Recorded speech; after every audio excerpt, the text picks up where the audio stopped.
Antes de nada, agradecer la invitación por parte de Daniel. Un placer volver a compartir con cada uno de vosotros. Ahí me salen algunas ventanitas, otras no, pero aprovecho para dar la bienvenida a todos y cada uno. Shalom. Ya aprovecho también esto para decir que después, Dios mediante, este vídeo estará disponible en el canal de YouTube de Bienvenido al Origen.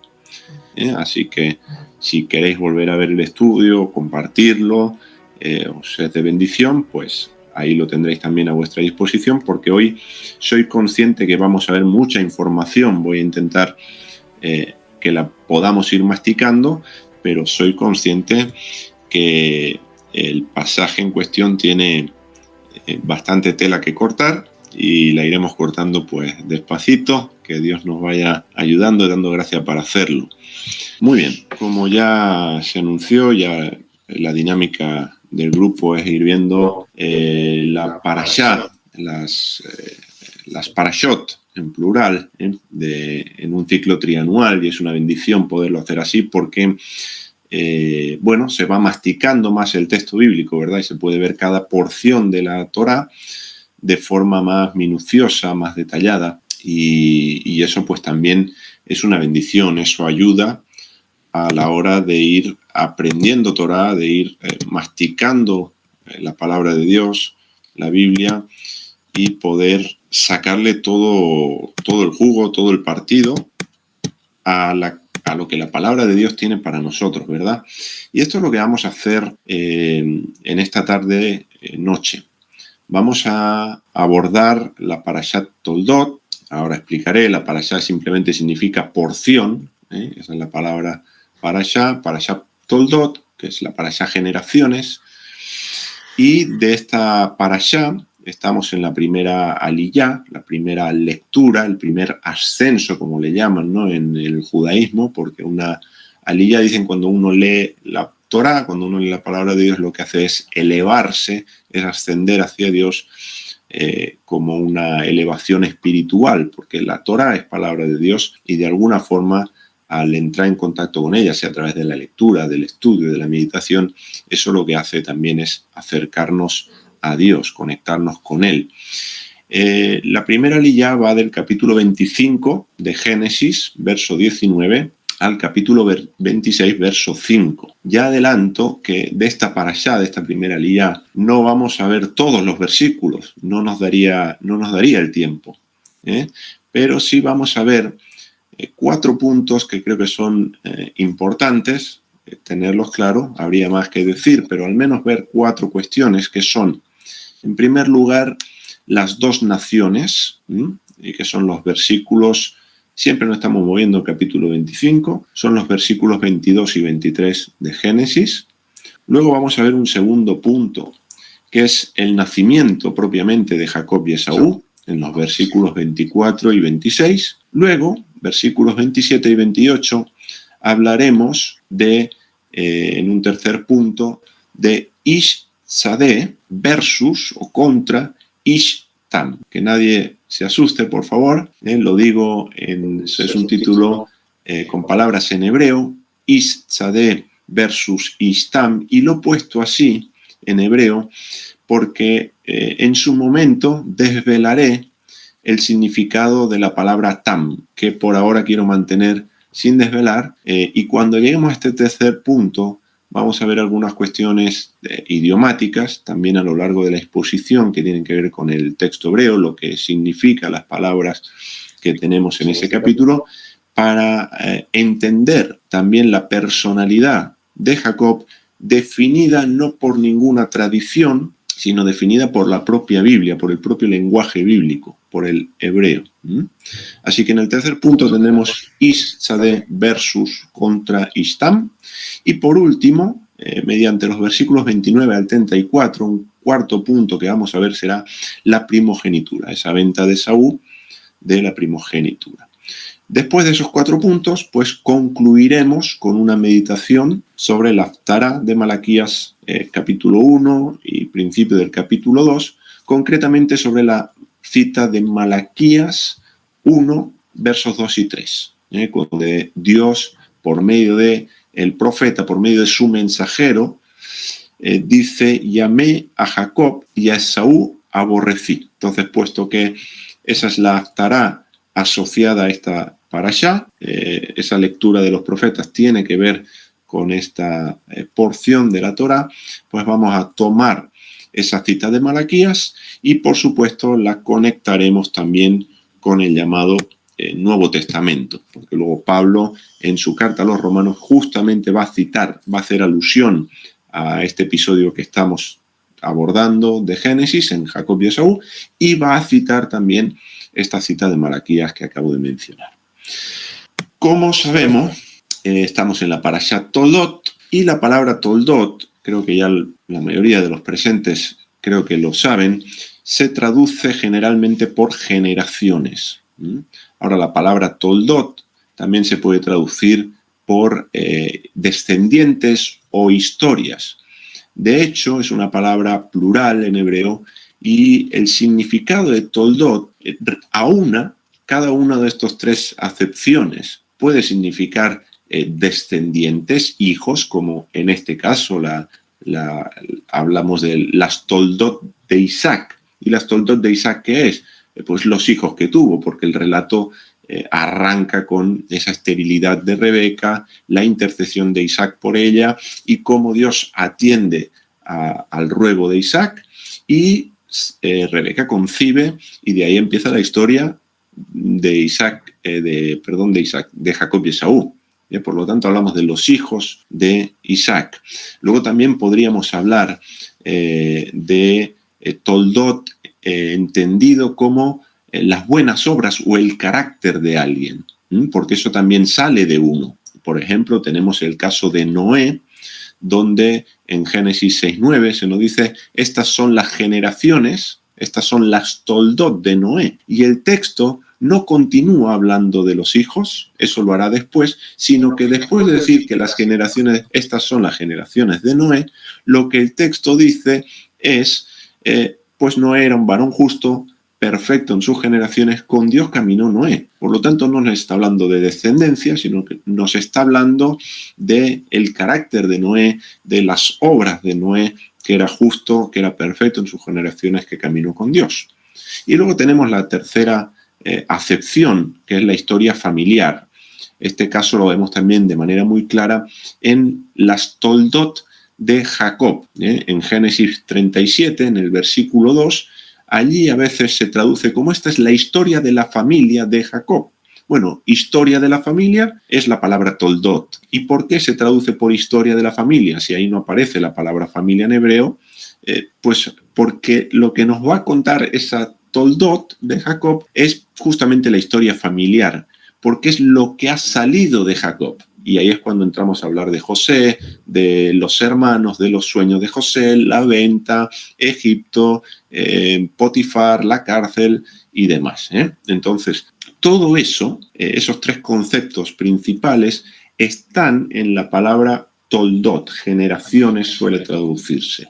Bien, porque es todo lo que sale, todo aquello que sale de uno. Y aquí estamos en las Toldot, en las generaciones, en lo que sale de Isaac. ¿Y qué sale de Isaac?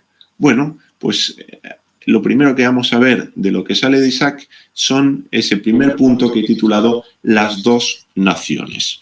Y lo tenemos en los versículos, como he dicho, 22 y 23 de Génesis 25.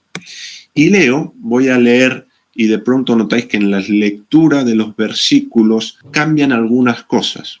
Estoy procurando leer una traducción que se aproxima y es bastante, procura ser bastante literal con el idioma hebreo. Bien, entonces podéis notar que de la traducción de la versión bíblica que tengáis hay alguna diferencia. Leo a partir del versículo 22 y 23. Dice, y luchaban los hijos dentro de ella, dentro de Rebeca, y dijo, si es así, ¿por qué esto yo? Y anduvo a preguntar a Dios. Y Dios le dijo, 2 naciones hay en tu vientre, y 2 pueblos o 2 civilizaciones serán divididos desde tus entrañas. Y un pueblo se fortalecerá más que el otro pueblo, y el mayor servirá al menor. Hasta aquí la lectura con respecto al primer punto. Vemos que en el versículo 22 se empieza diciendo que los hijos luchaban dentro de ella, luchaban dentro de Rebeca. Por un lado, esta lucha no es otra cosa que los movimientos fetales, es decir, los movimientos que lleva a cabo el bebé cuando está dentro del útero materno. Esos movimientos, cuando se trata de un embarazo único, solo hay un bebé en el vientre, pueden llegar a ser dolorosos para la madre. Cuanto más si tenemos en cuenta que estamos ante un embarazo gemelar. Ahí en el vientre de Rebeca hay gemelos o mellizos, pero hay dos bebés, entonces tienen menos espacio dentro del útero, tienen que compartir, digamos, el mismo espacio dos personas. Pues obviamente esos movimientos fetales, que en el caso de un embarazo único pueden llegar a ser dolorosos, debemos contemplar que ese dolor puede intensificarse aún más en el caso de que haya gemelos en el vientre materno. Y esto es entendido como una lucha. Luego diremos y veremos algo más al respecto. Por otro lado, el verbo que se emplea aquí en hebreo, que se ha traducido por luchaban, otras traducciones bíblicas traducen, se entrechocaban, combatían, se empujaban, se agitaban, y todas traducciones aceptables del verbo que tenemos aquí.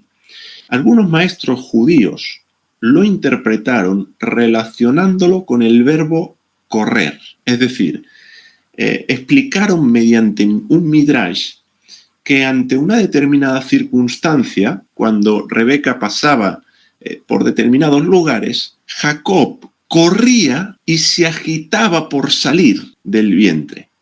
Mientras que cuando Rebeca pasaba por otros determinados lugares, Esaú era el que corría y se agitaba por salir del vientre.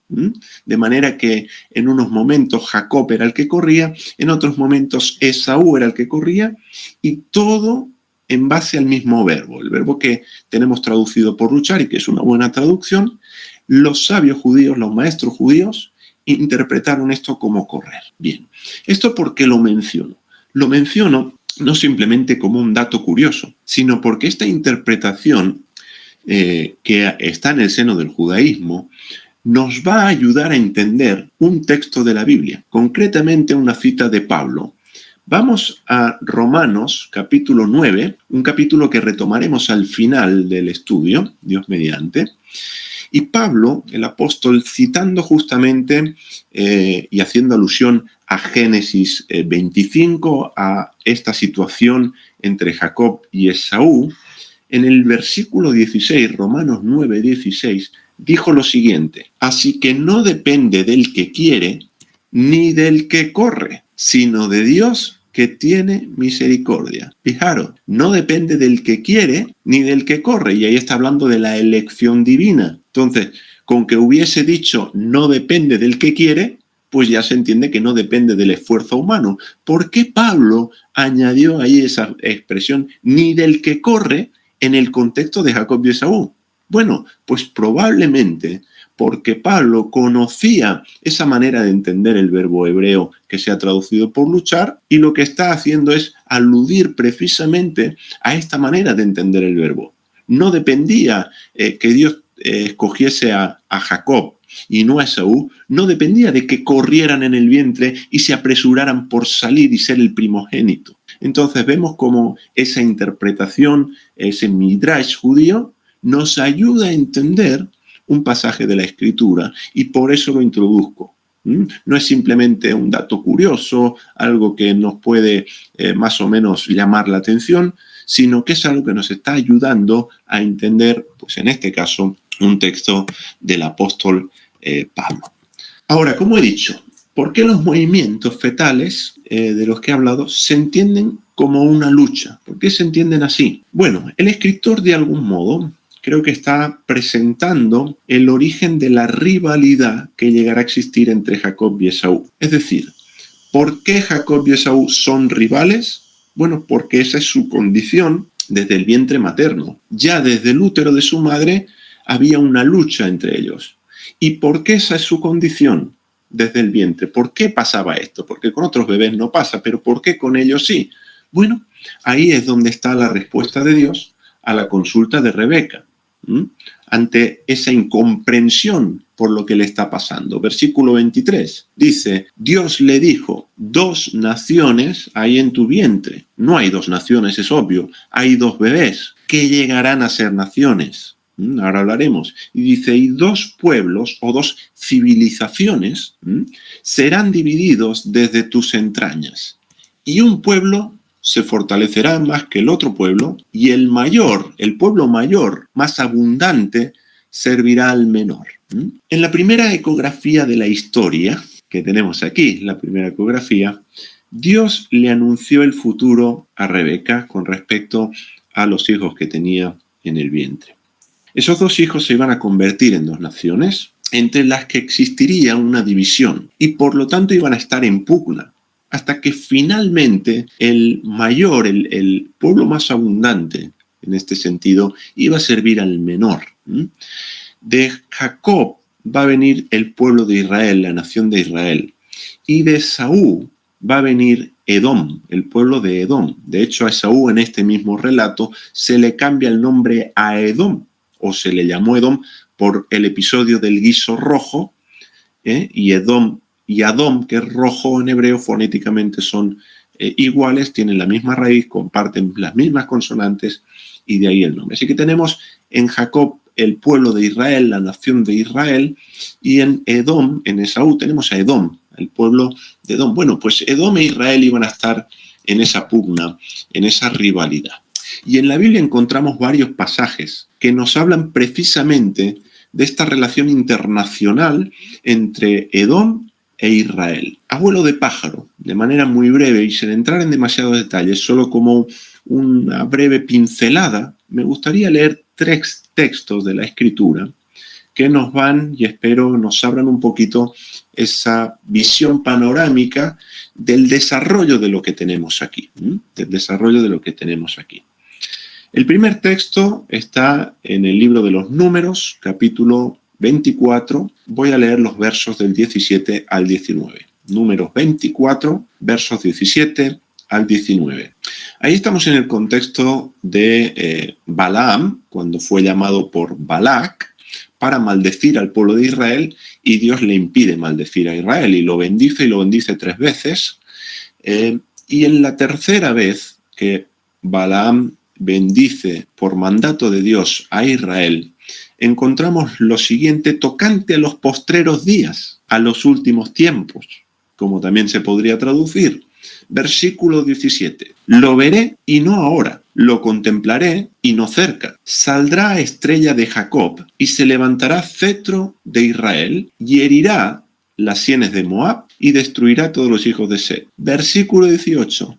Será tomada Edom, será también tomada Seir por sus enemigos, e Israel se portará varonilmente. De Jacob saldrá dominador y destruirá lo que quedará de la ciudad. Así que se levantará estrella de Jacob, cetro de Israel, e Israel, con ese líder a la cabeza, una alusión al Mesías, ¿qué va a hacer? Va a tomar Edom y va a tomar Seir, que es otro nombre para el territorio que ocupó Edom, la tierra de Seir, porque antes de que llegara Esaú a la tierra de Edom, allí estaba Seir reinando, y era otro pueblo que había antes de Edom.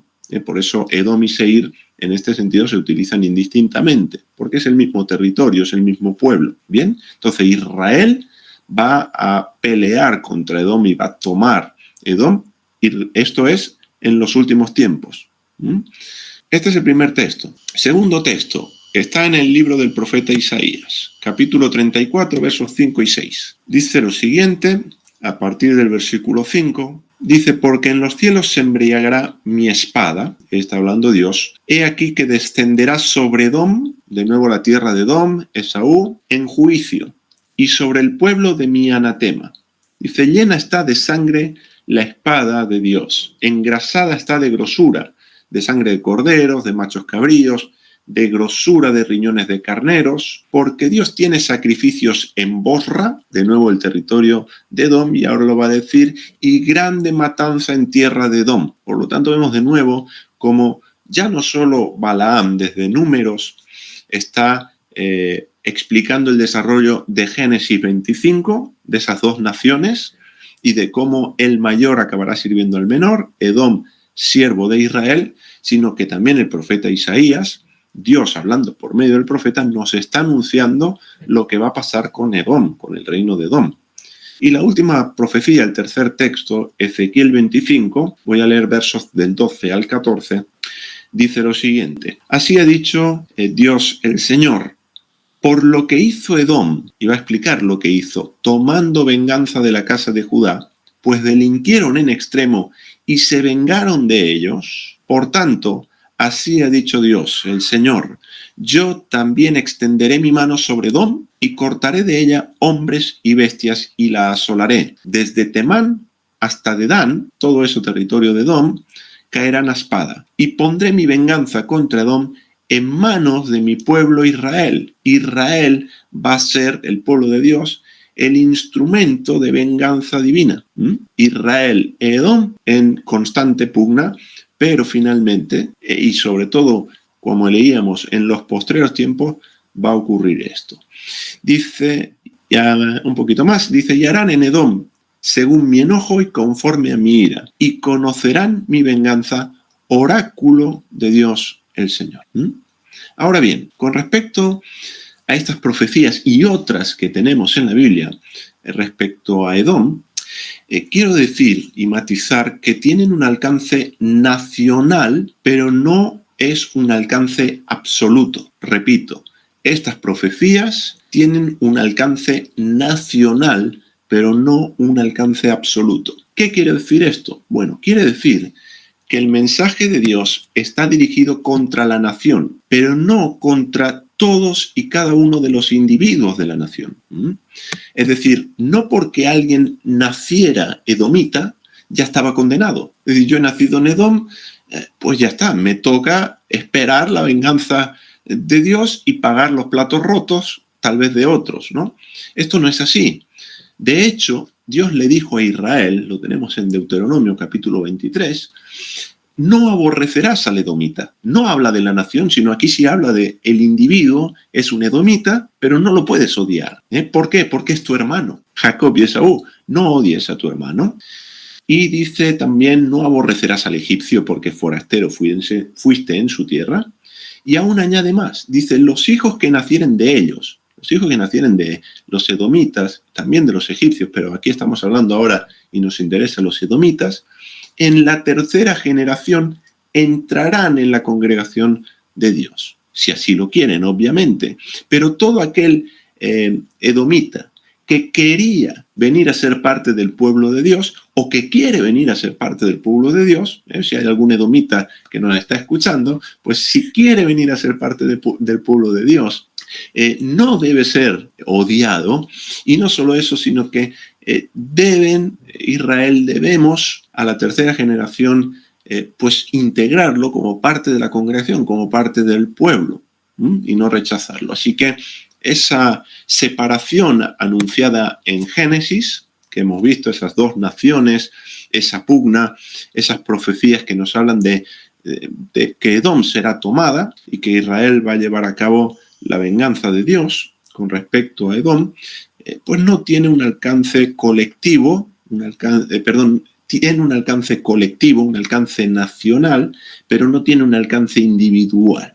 Quiero que esto es importante también que lo tengamos claro. Y esto es algo que ocurrió a lo largo de la historia. Si uno mira la historia bíblica, el desarrollo de Edom e Israel y la relación internacional que había entre ambos pueblos, esto va pasando. Esto se va dando de diferentes maneras. Hay momentos que Edom es el que domina a Israel, momentos que Israel domina a Edom, pero ya hemos dicho que esta profecía se completa de forma cabal en los últimos tiempos. Vamos ahora, dicho esto, las dos naciones, con el segundo punto. El segundo punto que vamos a tratar, que es el nacimiento de Jacob y Esaú. Lo tenemos en los versículos 24 y 26. de Génesis 25, obviamente. Dice, y se cumplieron los días de ella, los días de Rebeca, para dar a luz. Y mira, gemelos en su vientre. Es una sorpresa, claro. Ella en ese momento no había los aparatos que tenemos hoy, no vio nada en su vientre, simplemente recibió esa profecía de las dos naciones y ya se intuye algo, pero aquí el escritor nos quiere llamar la atención sobre lo que está ocurriendo, gemelos o mellizos, pero hablaríamos al final de dos bebés en el mismo parto. Dice, y salió el primero rojizo, todo él era como un manto de pelo, y llamaron su nombre Esaú. Y después de eso salió su hermano, y su mano estaba agarrando el talón de Esaú, y llamó su nombre Jacob. Y era Isaac de edad de 60 años cuando ella los dio a luz. Era un padre prematuro, un padre joven Isaac, 60 añitos tenía. Bueno, en el texto se nos está narrando este alumbramiento de gemelos, de mellizos, algo que podíamos intuir, previsible por la profecía de los versículos que acabamos de ver. Y dice el verso 25, empieza diciendo que salió el primero rojizo. Algunas traducciones, y si sois lectores como yo de Reina Valera de 1960, yo sigo leyendo esta Biblia, estudio otras, pero esta es la que es mi Biblia de lectura. No me acostumbro a leer otra Biblia diferente. Lo he intentado, he probado a leer otras Biblias de otras traducciones, otras versiones, pero no me acostumbro a leer. Estoy acostumbrado a esta y sigo leyendo Reina Valera. No le tengo ninguna alergia, no me sale sarpullido, no me pica nada cuando yo leo esta Biblia. Al contrario, es una bendición tener una Biblia en el idioma de uno. Pero es verdad que hay detalles que a veces pues no acaban de estar del todo acordes al texto hebreo y al idioma hebreo. En este caso hay ese detalle donde si leemos la Biblia, Reina Valera del 60, dice que era rubio. Y claro, el rubio uno se lo puede imaginar tonito amarillo, pero en hebreo no dice que era rubio, sino que dice atmoní. Y atmoní significa rojizo, bermejo, pelirrojo incluso. Ya de hecho, si uno mira imágenes por internet, dibujos que hay, ilustraciones hechas de Jacob y Esaú, a Esaú ya lo ponen así, pelirrojo. Entonces vamos a tener en mente ese color de piel, de pelo, vamos a imaginarlo así, porque esto no es una sola, no es cuestión gramatical, que digas un detallito, bueno, ¿qué más da si es rubio, si es poco bermejo? Pues ahí está, ¿no? La cuestión es que Esaú, más adelante, y lo vamos a ver, y lo sabemos, y al leer el relato, conocemos la historia, ¿verdad?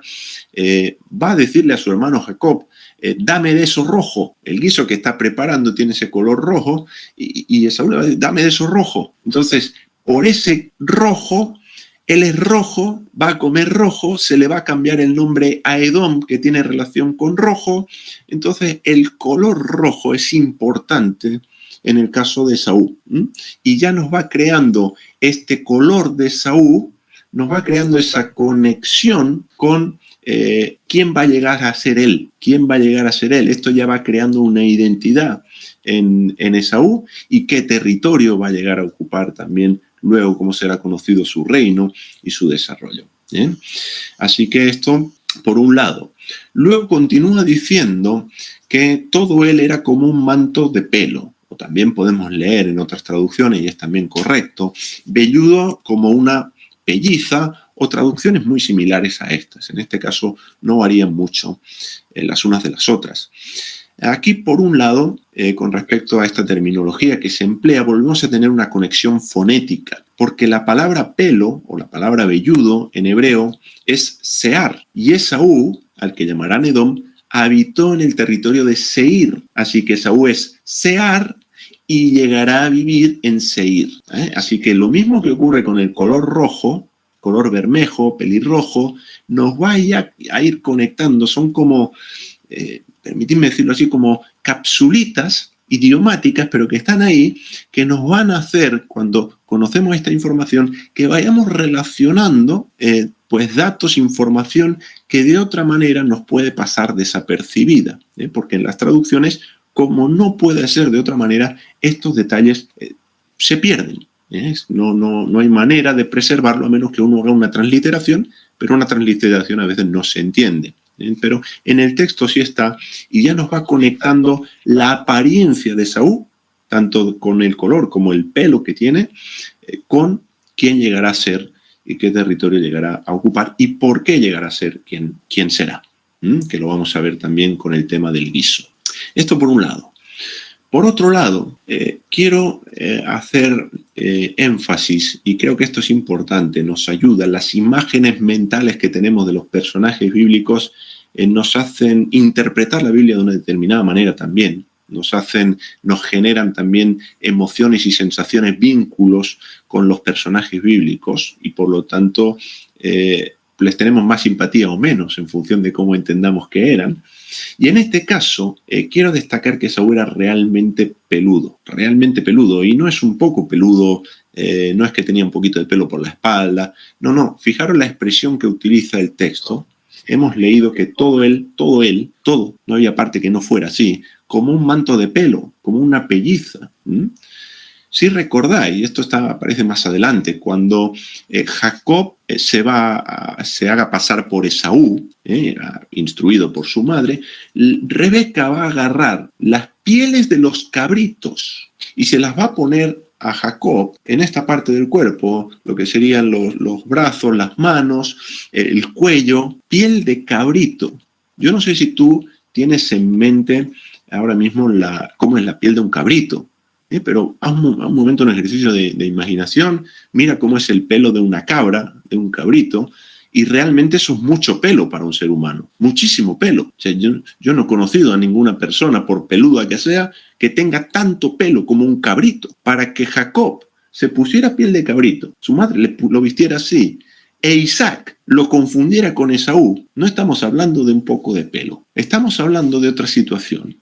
¿Qué es posible que tuviera Esaú para ser así de peludo? Bueno, lo más probable es que Esaú padeciera una enfermedad que se conoce como hipertricosis. Nombre es raro, como muchas enfermedades raras, pues nombre es raro, ¿no? Hipertricosis. Hipertricosis, ¿qué es la hipertricosis? Bueno, también se le conoce como el síndrome del hombre lobo. El síndrome del hombre lobo. Y es una enfermedad muy poco frecuente. Y la característica de esta enfermedad es que hay un exceso de vello, de pelo, por todo el cuerpo del ser humano, de la persona. De hecho, si buscáis hipertricosis en Google, os van a salir unas imágenes que tal vez os asombren. De hecho, los mitos del hombre lobo, los mitos de la Bella y la Bestia, la historia de la Bella y la Bestia, todos esos mitos, todas esas fábulas, la mujer barbuda, todo eso sale de esta enfermedad, de la hipertricosis. Entonces tenemos a un Esaú que no es un poco peludo, sino que está padeciendo esa enfermedad y es realmente como si su cuerpo fuera el cuerpo de un animal, por el exceso de vello que tiene. Hay un hombre que padecía esta enfermedad, que lo contrató el circo, y lo anunciaba como el hombre león. Es impresionante, pero ya podéis ver desde ya en qué consiste y haceros una idea de cómo era Esaú físicamente, porque luego este Esaú va a ser aquel cazador, porque va a crecer, lo vamos a ver, entonces nos tenemos que imaginar a ese Esaú, porque coincide más con el perfil que la misma Biblia nos está indicando. Realmente, pues una apariencia de entrada grotesca. Así que tenemos a Esaú, un niño recién nacido, de color rojizo y con el cuerpo tan lleno de pelo, realmente, que parece una pelliza, piel de cabrito. A este niño, pues dice que lo llamaron, al final del verso 25, Esaú. Tal y como lo conocemos en español, ese es el nombre.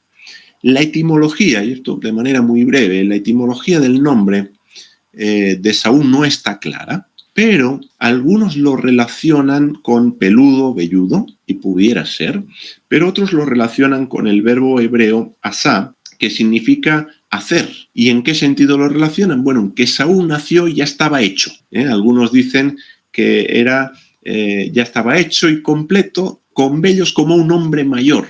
Claro, tenía tanto pelo que dijeron, bueno, esto ya está, este está acabado, este no le falta crecer y desarrollar pelo, ya nace peludo, ya está hecho. Entonces, pero la realidad es que la etimología del nombre en este caso no podemos determinar con exactitud cuál sea el origen. Vamos ahora con Jacob, ¿bien? Esto en cuanto a Esaú. Y vamos ahora con Jacob y la circunstancia sobresaliente en su nacimiento, que fue, como todos sabemos, según el versículo 26, que su mano estaba agarrando el talón de Esaú. Y cuando leo esto, y ya por lo que y lo que vamos a tratar a continuación, pienso, bendita mano, bendito talón, porque de ahí han salido de todos los colores. El caso es que por ese suceso dice que llamaron su nombre y recibió el nombre, no llamaron, sino y llamó su nombre Jacob. Jacob. En español, cuando leemos su mano estaba agarrando el talón de Esaú y llamaron su nombre Jacob, pues no tiene ningún sentido. Pero en hebreo hay un juego de palabras entre el nombre Jacob y el sustantivo talón. Talón en hebreo es Akeb. Akeb. Talón en hebreo es Akeb. Y Jacob en hebreo es Jacob. Entonces, Akeb, Jacob son similares. Hay un juego fonético, si os dais cuenta. Entonces, de ese bebé nace agarrando el talón, el Akeb de su hermano, por lo tanto es llamado Jacob. ¿Por qué agarra el Akeb? Este es el significado realmente del nombre. El suceso en el momento de nacer determinó, así lo decidió, el que le puso el nombre, dice, lo llamó Jacob. Por ese suceso, nada más. El texto de entrada no nos da más información. Eso es lo que tenemos. Ahora, ¿qué ocurre con este talón, esta mano de Jacob agarrando a Esaú? Bueno, lo que ocurre con esto es que hay interpretaciones, maneras de entender este suceso como un acto consciente de Jacob, como si de alguna manera esa lucha intrauterina que veíamos al iniciar la exposición, esa lucha de los dos bebés en el vientre de su mamá, continuase ahora durante el parto y Jacob pretendiese suplantar al hermano y tirar de él para adentro para ser él el primogénito. No digo que esto fuera lo que pasara, ni digo que ese bebé tuviera conciencia de eso. Estoy explicando cómo existe esta manera de entender y a veces se interpreta el relato de esta manera. Y así vemos a un Jacob que ya desde el mismo momento de nacer quiere quitarle el lugar que le pertenece a Esaú, ocupando de forma fraudulenta esa primogenitura, ese espacio como primogénito, como primer nacido, que veremos que luego Jacob persigue, o al menos así se entiende también, ¿no? Que él va tras la primogenitura y va a hacer cualquier cosa por lograrlo. Bueno, esta manera de entender el suceso con una importante carga negativa sobre Jacob, principalmente, no exclusivamente, pero principalmente se debe a que el nombre Jacob en hebreo deriva de una raíz que además de originar el sustantivo Akeb, el sustantivo talón que acabo de mencionar, pues también da lugar a otras palabras. Por ejemplo, la raíz de Jacob, de talón en hebreo, da lugar a un verbo, el verbo akab, que significa sujetar, pero también significa suplantar. Así que claro, dicen, bueno, ¿ves? Le pusieron Jacob porque lo que quería era suplantar al hermano. Luego tenemos también un adjetivo que surge de la misma raíz, que es Jacob, que significa tortuoso, torcido, falso. Entonces, se podría entender, y digo se podría como una posibilidad, no que tenga que ser así, ni que forzosamente hay que entender el texto así, de ninguna manera. Pero sí se podría entender, porque la raíz del nombre Jacob tiene estas posibilidades, que Jacob significa él suplantará, y que su identidad pues es justamente esa, la de un suplantador, un engañador, un estafador, alguien cuyas intenciones no son claras y no te puedes fiar del todo.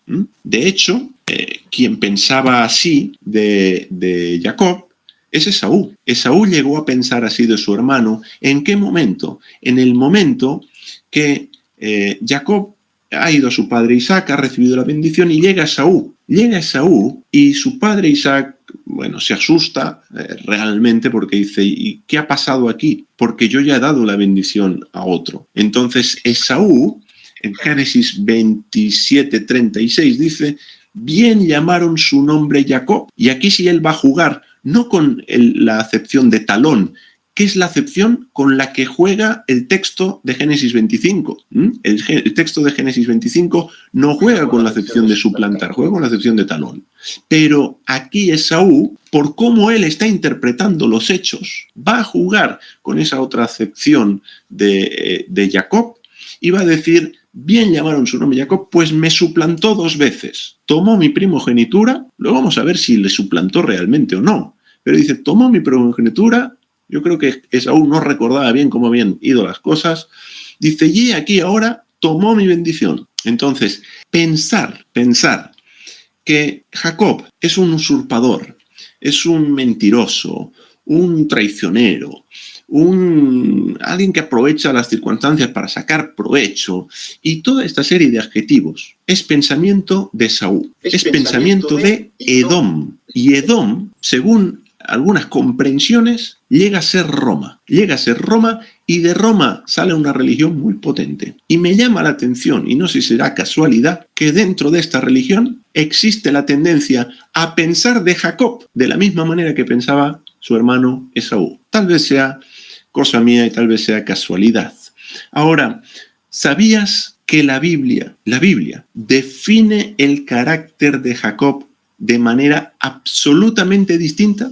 La Biblia no dice de Jacob que sea un suplantador, que sea un engañador, un estafador, un sinvergüenza. La Biblia nos describe a Jacob de manera absolutamente distinta. Nos da otro cuadro de quién es él y de cuál es su carácter. ¿Lo vemos? Vamos entonces con el tercer punto. Vamos con el tercer punto, que he titulado, si recordáis, Ish-Sadeh versus Istam. Ahora vamos a salir del enigma. ¿Qué es Ish-Sadeh? ¿Qué es Istam? ¿Y de qué manera estas palabras responden a que la Biblia está definiendo a Jacob de otra manera? Está diciendo que tiene otro carácter, que no es un suplantador. Vamos a verlo. Génesis 25, versos 27 y 28, aunque nos vamos a concentrar en el 27. Dice, y crecieron los niños, y fue Esaú un varón que conocía de caza, un varón de campo, y Jacob un varón quieto que habitaba en tiendas. Y amó Isaac a Esaú porque comía de su caza, y Rebeca estaba amando a Jacob. Hasta aquí. Estos versos nos dan una breve descripción de cada uno de los hermanos. En algún momento me recuerda esa descripción que tenemos también de Caín y Abel en Génesis 4. Cuando crecieron, bueno, dice que el uno fue agricultor y el otro pastor de ovejas, y en este caso hay una descripción similar, aunque un poquito más detallada, ¿verdad?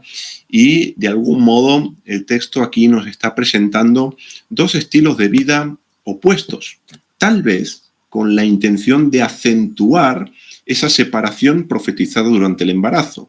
2 bebés que van a llegar a ser 2 naciones enfrentadas la una con la otra, van a ser separadas, van a ser distintas.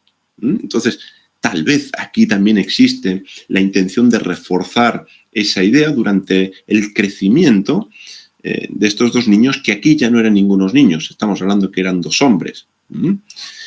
Por un lado, el texto nos habla de Esaú y nos habla de Jacob, nos describe a cada uno, y tenemos a Esaú, un varón, dice el texto, que conocía de caza, un varón de campo. Un varón de campo es lo que en hebreo es llamado Ish-Sadeh. Ish-Sadeh, de ahí el título de este tercer apartado. Ish-Sadeh versus contra Istam. Bueno, pues Ish-Sadeh significa eso, varón de campo. Así que ya tenemos la primera parte del título. Ish-Sadeh significa varón de campo. ¿Varón de campo contra qué? Contra Istam. Ya llegaremos a Jacob. Varón de campo. Ish-Sadeh. Esto es lo que es, según nos describe el texto, Esaú. Alguien que conoce de caza y que es un varón de campo. Bueno, luego tenemos a Jacob y nos dice que habitaba en tiendas y dice Reina Valera y alguna otra traducción, que era un varón quieto, y pongo quieto entre comillas, ¿eh? Así lo tenemos en algunas Biblias, un varón quieto. Esto en hebreo, lo que dice ahí es Ishtam, así que ya tenemos la segunda parte, ¿eh? Ishsadeh, varón del campo, un varón que se pasa el día en la calle, ¿verdad? Y luego tenemos Ishtam, que sería la segunda parte, que se ha traducido como varón quieto. Luego veremos si esto es así o no. Bien, así que ya tenemos el título definido. Así que definitivamente, ¿no? Tenemos dos caracteres muy diferentes, dos maneras de ser distintas, dos formas de vivir, que, como digo, prácticamente son opuestas, parecen irreconciliables entre sí. Esaú es el hermano mayor, además peludo, enfocado hacia afuera, el campo, es el cazador, entendido a veces como esa figura intrépida, esa figura valiente, esa figura del hombre que sale a ganarse el pan, ¿no? A cazar y tiene que cazar para vivir. Entonces, sale a jugarse el pellejo para comer de alguna manera. Este es Esaú, descrito y entendido según la descripción que nos da el verso. Mientras tanto, Jacob es el hermano pequeño, es lampiño, enfocado hacia adentro, el hogar, es el quieto, paradito, ¿verdad? Entendido como esa figura, pues tal vez no cobarde, pero sí de alguien que no le gusta meterse en líos, más tranquilo, más sedentario, se alimenta del ganado, de lo que tiene en el campamento, en la tienda, y así se entiende y así se percibe a Jacob y a Esaú. Como vemos, pues opuestos, polos opuestos. Ahora, si dejamos a un lado los estereotipos, vamos a ver cómo presenta, en este caso el libro del Génesis, la figura del cazador, que está representada aquí en Esaú, y vamos a ver también cuál es el significado de la palabra hebrea tam. ¿Qué significa tam? Que se ha traducido por quieto o tranquilo en algunas otras versiones. Porque si hacemos esto y solo haciendo esto, podremos entender de manera más cabal la imagen que se quiere presentar de cada uno de los hermanos. Y vamos a ver si coincide con nuestro paradigma o el paradigma que tal vez alguien pueda tener respecto a Esaú y a Jacob. Vamos a empezar con esa figura del cazador, con Esaú, que es quien la representa en el texto. Nos dice que conocía de caza. Bueno, dice que al principio, cuando Dios crea al hombre, Dios no lo crea como un cazador, lo crea como un recolector. Incluso después de la expulsión del Gan Edén, del jardín del Edén, Caín es agricultor, por lo tanto sigue con esa labor de recolector, mientras que Abel no es recolector, pero tampoco es cazador, es pastor de ovejas. Ninguno de los dos es cazador. Entonces, ¿cuándo aparece la figura del cazador por primera vez en la Biblia? Génesis 10. Versos 8 y 9. ¿Qué nos dice la Biblia en aquel texto? Y Cush engendró a Nimrod. Nimrod, yo creo que ya lo conocéis a este personaje, quien llegó a ser el primer poderoso en la tierra. Este fue vigoroso cazador ante Dios, por lo cual se dice, así como Nimrod, vigoroso cazador ante Dios. Nimrod es el primer cazador según la Biblia. Y sabemos, porque así lo dice el texto también, que el principio de su reino fue Babel, en la tierra de Sinar, donde luego llegará a existir el imperio de Babilonia.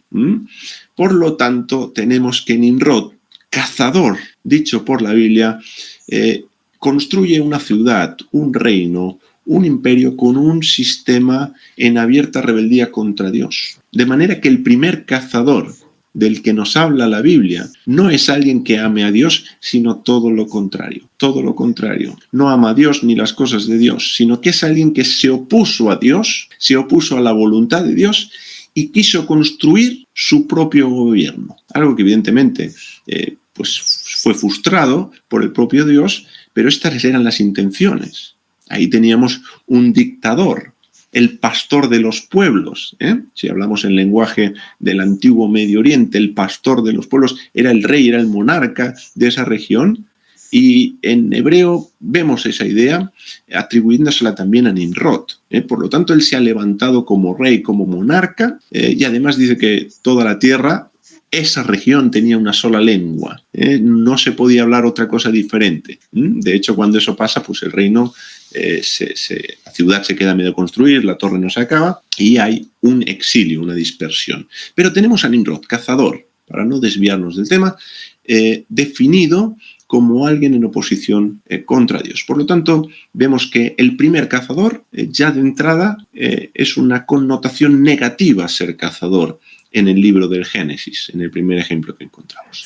Luego, más adelante, otro personaje bíblico, que si bien no es identificado como cazador, sí dice la Biblia que fue tirador de arco. No sé si sabes de quién hablo, pero me imagino que ese ser tirador de arco pues no era para entrenar e ir a los Juegos Olímpicos. Imagino que lo utilizaría para cazar y por lo tanto hay cierto vínculo. Esaú, se lo dice su padre Isaac en un momento, dile, toma tu arco y sal a cazar. Por lo tanto, en instrumentos, el arco es un instrumento que se utilizaba para eso.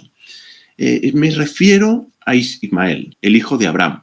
Él fue tirador de arco. Dice que habitó en el desierto y fue tirador de arco. En este caso, y aunque Ismael no es comparable a Nimrod, al menos no en un primer momento, es interesante considerarlo porque él es alguien que por su actitud va a ser desheredado. No solo va a perder la primogenitura, sino que no le va a tocar nada de la herencia. Recordemos que después que nace Isaac, hay un momento que en el texto nos dice que Ismael se burlaba de Isaac. Bueno, ese verbo también puede ser interpretado de diferentes maneras, pero el apóstol Pablo, en la carta a los Gálatas, dice que el que había nacido según la carne perseguía al que había nacido de la promesa. Ismael perseguía a Isaac, y es ahí cuando Sara le dice a Abraham, echa a esta sierva y a su hijo, porque no ha de heredar con mi hijo, con Isaac. Por lo tanto, por perseguir a la simiente prometida, Ismael es echado del campamento de Abraham, es expulsado y por lo tanto pierde la primogenitura, porque él era el primer nacido de Abraham, y pierde pues cualquier parte en la herencia. Así que, y esto es común a Esaú. Si nos damos cuenta, Esaú va a perder la primogenitura. Y aquí hablamos de cazador, conocedor de caza, tirador de arco, los mismos elementos. Por lo tanto, teniendo a Nimrod y a Ismael como ejemplos, la figura del cazador, al menos en el libro del Génesis, yo creo que también podemos encontrar otros ejemplos posteriores, pero es para ceñirnos a un determinado marco, es una visión negativa. Ser cazador no es positivo, ser cazador no es positivo, es negativo. Por lo tanto, el lector del Génesis que está familiarizado con el significado de ser cazador, cuando lee que Esaú conocía de caza, ya intuye que algo no va a ir bien con Esaú. Ya anticipa de alguna manera, ya se pone en alerta, no lo ve como el hombre intrépido, el hombre valiente, el hombre que, oye, pues es un hombre coraje, ¿no? Un hombre que es un hombre, él sí es un hombre.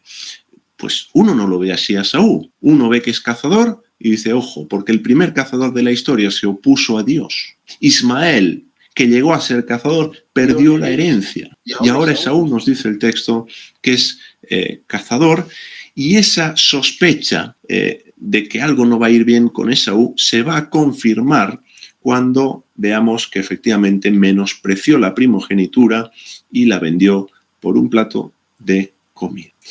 Vamos ahora con el significado completo, y espero que estemos bien, estemos a gusto, que estemos aprendiendo, que podamos sacarle partido. Por eso un ciclo trianual de la Parashá. Imaginaros ver la Parashá en un Shabbat, un ratito. Bueno, no nos da el tiempo, ¿verdad? Pero como estamos masticando y queremos y queréis poder masticar el texto bíblico, espero que todo esto podamos exprimir y sacarle todo el partido que tiene, o al menos hasta donde podamos.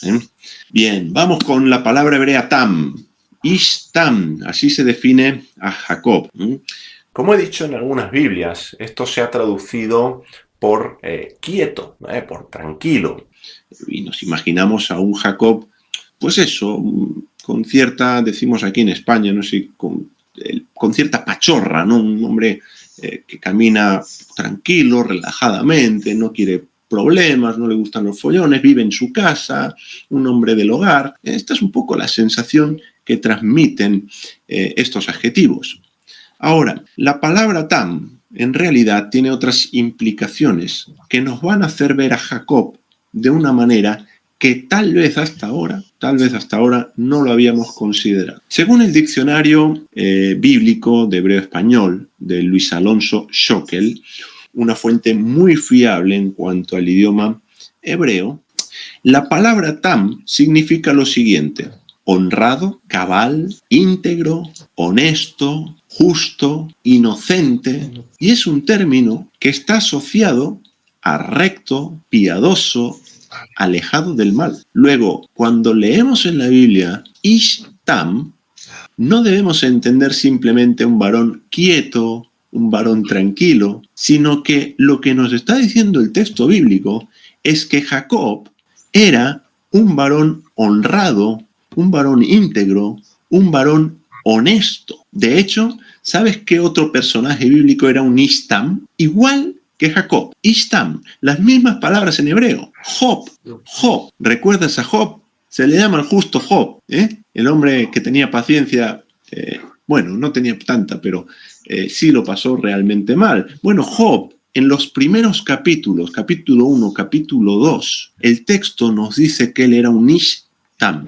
Lo repite hasta en 3 ocasiones. ¿Y sabéis cómo traducen las mismas versiones bíblicas que nos dicen que Jacob era un varón quieto? Ishtam, varón quieto. ¿Sabéis cómo lo traducen cuando se trata de Job y dice la Biblia Ishtam? Bueno, pues vamos, lo leemos, por ejemplo, en Job 1.8, en Job 2.3, que es la otra cita donde aparece así tal cual Ishtam. Luego tenemos Job 1.1, que también nos habla de este adjetivo. Nos dice que era un hombre íntegro, un hombre cabal, intachable, perfecto, veraz, alguien que dice la verdad, alguien de quien te puedes fiar, alguien honrado, alguien que no te va a timar. Este es Job, un Ishtam. Así que, mientras que Ishtam para Job se ha traducido según el significado real de la palabra tam en hebreo, cuando esta palabra aparece en el texto de Génesis 25, se ha traducido, o algunas Biblias, no todas, algunas traducen bien, pero algunas traducen como quieto, tranquilo, pacífico, pero no te dan la idea de alguien honrado, de alguien honesto, de alguien íntegro, que es lo que significa Ishtam. Por eso decía al principio, el título de esta parte es Ish-Tzadeh, varón del campo, el cazador, el que se opone al Dios y al sistema de Dios, contra Ishtam, un varón honesto, un varón íntegro, un varón justo, y por lo tanto alguien que sí está sujeto a Dios y a la voluntad de Dios. Así que este es, según el texto bíblico, la imagen de Saúl y la imagen de Jacob.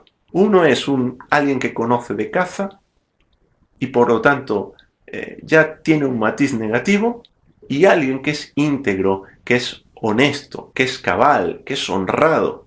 Por lo tanto, Jacob, según la propia Biblia, no es un suplantador, no es alguien que desea ocupar el lugar de Saúl de manera fraudulenta. Esta idea no está en Génesis 25. Ahí no aparece. El texto bíblico no nos lleva en esa dirección, sino que nos lleva en la dirección de alguien honrado, honesto, justo, incluso perfecto, o al menos tan perfecto como lo era Job. La misma concepción que tenemos de Job, la debemos tener de Jacob, porque la Biblia los equipara. La Biblia los llama a los dos Ish-Tam. Y esto espero, este concepto, que si no lo tenías, espero que nos ayude a entender especialmente el cuarto y último punto, el tema de la primogenitura. Vamos a leer verso 29 en adelante. Dice: y guisó Jacob un guiso, y vino Esaú del campo, y él estaba cansado. Y dijo Esaú a Jacob: hazme tragar ahora del rojo, el rojo este, porque estoy cansado. Por eso fue llamado su nombre Edom. Y dijo Jacob: véndeme en este día tu primogenitura. Y dijo Esaú: mira, yo voy a morir. ¿Para qué quiero la primogenitura? Y dijo Jacob: júramelo en este día. Y le juró, y vendió su primogenitura a Jacob. Y Jacob dio a Esaú pan y guiso de lentejas, y comió y bebió, y se levantó y se fue, y menospreció Esaú la primogenitura.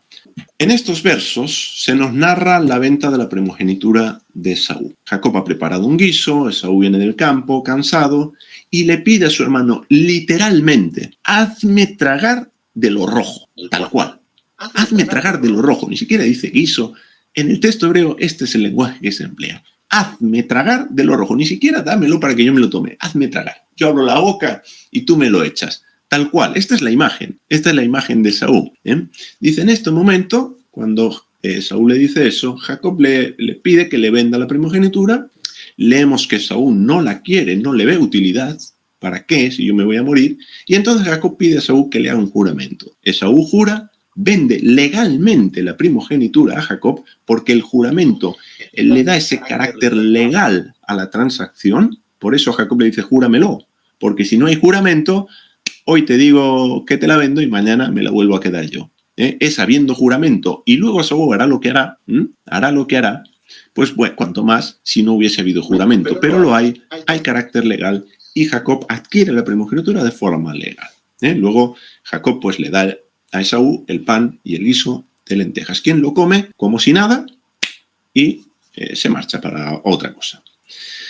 Luego, ¿qué es la primogenitura? Es lo primero que tenemos que saber, ¿no? Que tener claro, aunque sea de manera breve y sencilla, porque es lo que vende Esaú, es lo que adquiere Jacob. Entonces, la primogenitura es un derecho que se otorgaba al primer varón en nacer, y consistía básicamente en tenía dos partes la primogenitura. La primera parte es que quien tenía la primogenitura o el derecho de primogenitura tenía autoridad sobre los demás hermanos. Esta autoridad se expresaba tanto de una manera regia, siendo el gobernante, el legislador del resto de los hermanos, y también se expresaba por medio del sacerdocio. El primogénito era también el encargado de velar porque la religión, el culto familiar, perdurase en el tiempo. Por lo tanto, tenía que ejercer como sacerdote después del padre. Bien, esto por un lado. Por otro lado, el que tenía el derecho de primogenitura, el primogénito, tenía una doble porción de la herencia.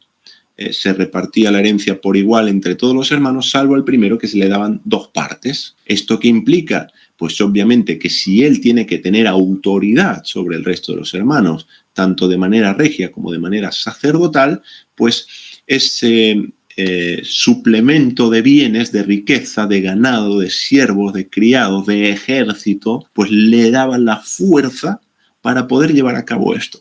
Por lo tanto, está relacionado una cosa con la otra. Esto era la primogenitura. Y esto es lo que Esaú vende a Jacob y lo que Jacob adquirió de forma legal. Ahora, a pesar de que la Biblia nunca reprobó, ni nunca reprueba, no hay ningún texto donde la Biblia condene el comportamiento de Jacob en este episodio, al comprar, al adquirir la primogenitura, sin embargo, encontramos que sí reprueba la conducta de Esaú. Luego leeremos un texto en Hebreos 12, que se nos habla de Esaú como de un profano, de un fornicario, que menospreció la primogenitura. Por lo tanto, la Biblia de la conducta que nos habla de esta conducta no hay que imitar, es la de Esaú, no la de Jacob. A pesar de que esto es así, los versos siguen interpretándose como un acto de pillería, de engaño, de fraude, como que Jacob está aprovechando las circunstancias para sacar partido y dice: esta es la mía, y ahora me voy a aprovechar de Esaú. Y casi que a veces pienso que la gente se imagina a Jacob frotándose las manos maliciosamente, ¿no? Una risa maligna, dice: ahora ya puedo adquirir la primogenitura. Pero de esto el texto bíblico no nos dice tampoco nada. Y vamos a ver de manera muy breve tres motivos que nos van a llevar en otra dirección. Primero, a pesar del cansancio de Esaú, que Esaú está cansado, viene del campo, Esaú no era ningún muerto de hambre. Aquí dice hazme tragar, y muy teatral casi, muy grotesco incluso, pero Esaú disponía de comida. Recordemos que está en el campamento, y en el campamento hay ovejas, hay vacas, hay bueyes, había frutos secos, había leche, había manteca. ¿Por qué no fue a comer cualquier otra cosa? Él llega y dice, hazme tragar de eso rojo. Él quiere eso rojo, no quiere ninguna otra cosa, pero podría haber tomado alimento, cualquier otro alimento. Él, insisto, no es un muerto de hambre del que Jacob va a aprovecharse y va a decir, mira, él está pobrecito a punto de morir, ahora le quito yo la primogenitura, ¿no? Esto no es lo que pasa, esto no es lo que describe la Biblia. Él podía haber hecho otra cosa. Esaú sabía cocinar, no es un problema de que dijera, hombre, aquí el que cocina es Jacob, ¿no? Esaú sabe cocinar, le va a preparar un guiso a su padre. De hecho, Isaac ama a Esaú porque come de su caza. Es Esaú el que le cocina al padre. Entonces, ¿por qué no va y se prepara algo? No le interesa nada de todo eso, quiere el guiso rojo. Esa es la situación de Esaú. Segundo, Esaú podría no haber aceptado el trato. Podría haberle dicho a Jacob, ni hablar, la primogenitura no te la vendo. Y menos por el guiso rojo. Dame algo más que un guiso. Y esto no lo hace Esaú. Esaú ni siquiera valora la primogenitura. De hecho, la devalúa. Dice el texto que la menospreció. Le dio un precio menor al que tenía. Y tan menor. Un simple plato de comida. Y Esaú no le está dando ningún valor, no la quiere. De hecho, él llega a decir, ¿para qué la quiero? ¿Para qué? ¿De qué me sirve? Dice, me voy a morir. Tarde o temprano me moriré. ¿Para qué quiero yo la primogenitura? Es un poco esa filosofía del bebamos y comamos que mañana moriremos. No importan las consecuencias.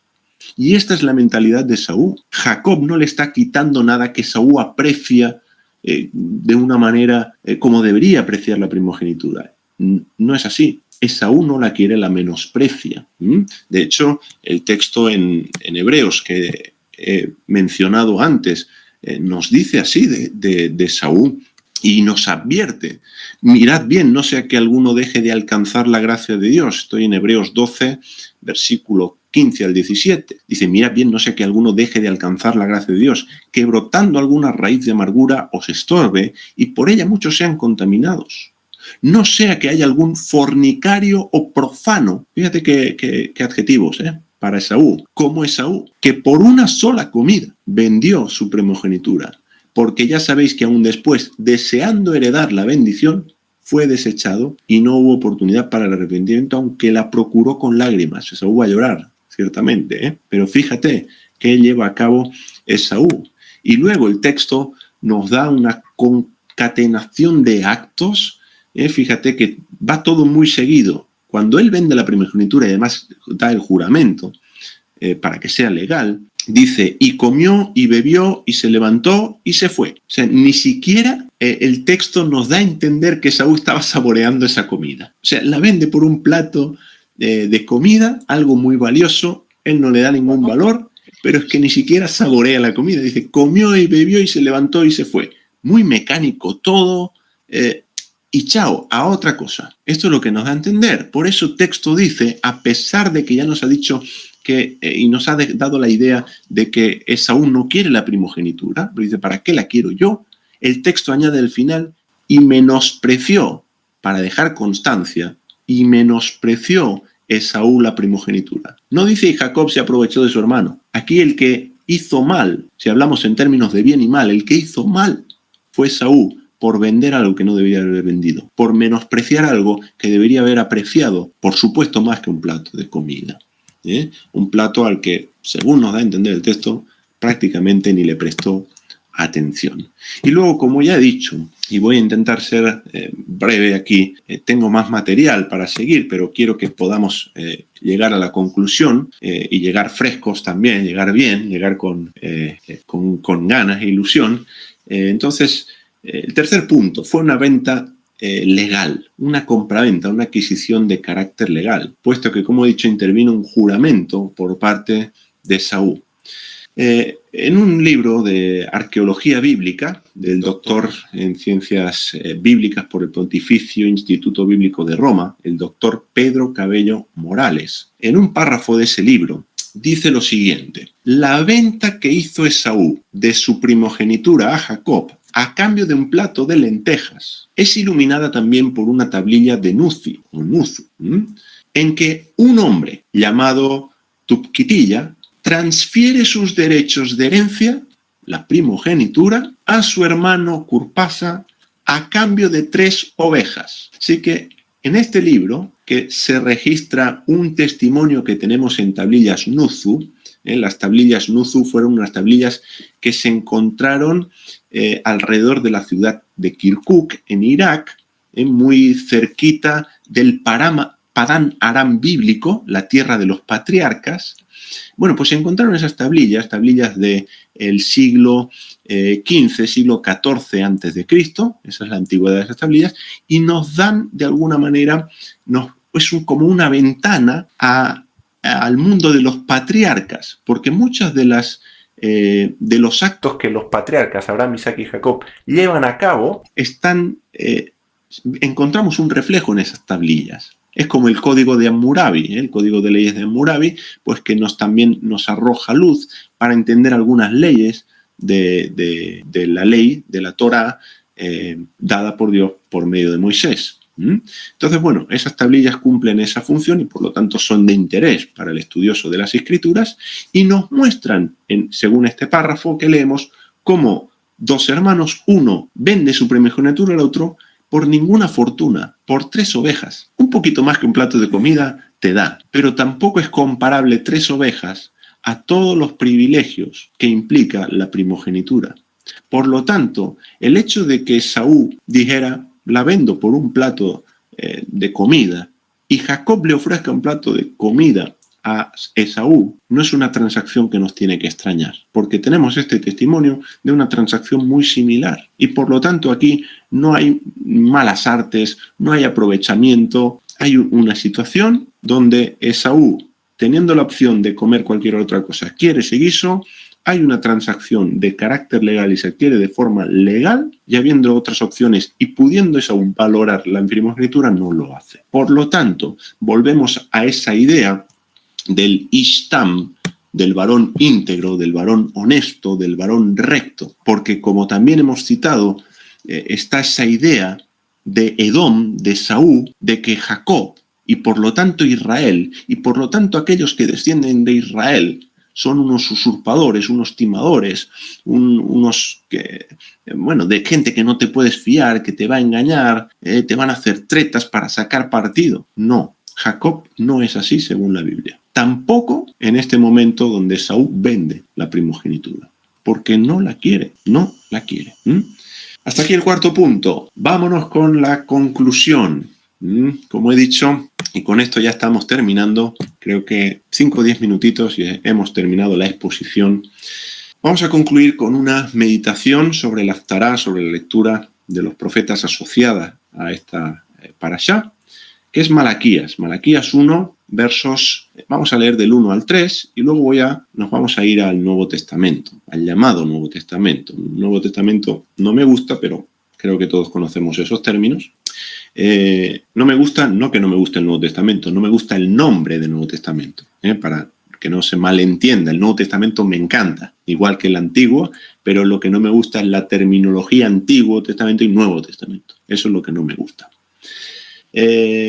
Así que vamos entonces. Venga, Malaquías, capítulo 1, versos del 1 al 3 dicen: profecía de la palabra de Dios contra Israel por medio de Malaquías, por medio de mi mensajero. Esto es lo que significa Malaquías.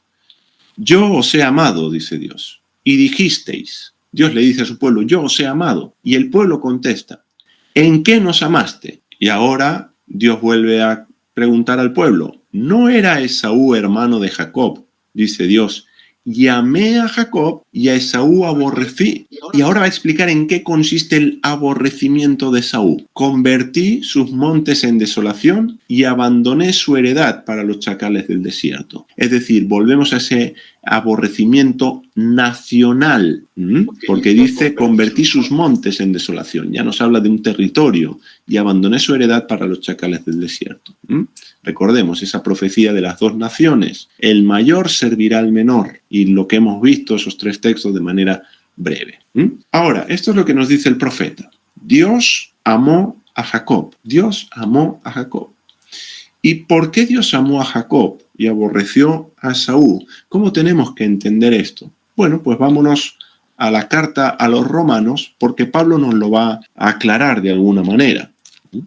Romanos 9, todo el capítulo, no lo vamos a leer entero. Si tenéis oportunidad, por favor, para seguir y queréis seguir profundizando en este estudio, en esta parashá, pues sí, por favor, leed el capítulo entero y meditad en el capítulo entero, porque, como toda la Biblia, no tiene ningún desperdicio. Fijaros que en el capítulo 9, a partir del versículo 9, está hablando de Abraham, de Isaac, de que en Isaac te será llamada descendencia, simiente, de quién son los hijos de Dios realmente. Dice, no son los hijos de la carne, sino los hijos de la promesa. Y continúa a partir del 9. Y dice, porque la palabra de la promesa es esta. Por este tiempo vendré y Sara tendrá un hijo. Con respecto a Isaac. Dice, y no solo esto. Esto pasa con Sara e Isaac, pero es que también después, cuando Rebeca concibió de uno, de Isaac nuestro padre, y ahora dice, pues no habían aún nacido, ni habían hecho aún ni bien ni mal. Están en el vientre de su madre. No han hecho aún ni bien ni mal. Para que el propósito de Dios, conforme a la elección, permaneciese, no por las obras, porque no han hecho nada aún, sino por el que llama, se le dijo, y aquí cita Génesis 25, el mayor servirá al menor. Como está escrito, Malaquías, a Jacob amé, mas a Esaú aborrecí. Y ahora pregunta Pablo, una pregunta retórica. ¿Qué pues diremos? ¿Que hay injusticia en Dios porque amó a uno y aborreció al otro? De ninguna manera. Pues a Moisés dice, Dios le dice a Moisés, tendré misericordia del que yo tenga misericordia y me compadeceré del que yo me compadezca. Así que no depende, el texto que también hemos leído antes, no depende del que quiere ni del que corre, sino de Dios que tiene misericordia. Porque la Escritura dice a Faraón, para esto mismo te he levantado, para mostrar en ti mi poder y para que mi nombre sea anunciado por toda la tierra. De manera que de quien quiere, tiene misericordia, y al que quiere endurecer, endurece. Y ahora de nuevo otra pregunta retórica de Pablo, pero me dirás, ¿por qué pues inculpa? Es decir, si es Dios el que elige, ¿por qué inculpa? ¿Por qué dice que este tiene pecado? Si es Dios el que ha escogido. Dice, porque ¿quién ha resistido su voluntad? No hay nada que hacer, está todo decidido de alguna forma, ¿no? Más antes, continúa en el versículo 20, oh hombre, ¿quién eres tú para que alterques con Dios? ¿Dirá el vaso de barro al que lo formó, ¿por qué me has hecho así? ¿O no tiene potestad el alfarero sobre el barro para hacer de la misma masa un vaso para honra y otro para deshonra? Y continúa hablando de los vasos. Y va a llegar a citar Isaías, si uno sigue leyendo, va a llegar a citar, no Isaías, perdón, a Oseas, referente a Efraín, que Efraín durante un tiempo fue desechado, pero luego es vuelto a aceptar como parte del pueblo de Dios. Esto estuve también hablando en el último Evo, en el último estudio bíblico online, Efraín y Manasés. Estuve hablando también de estos textos.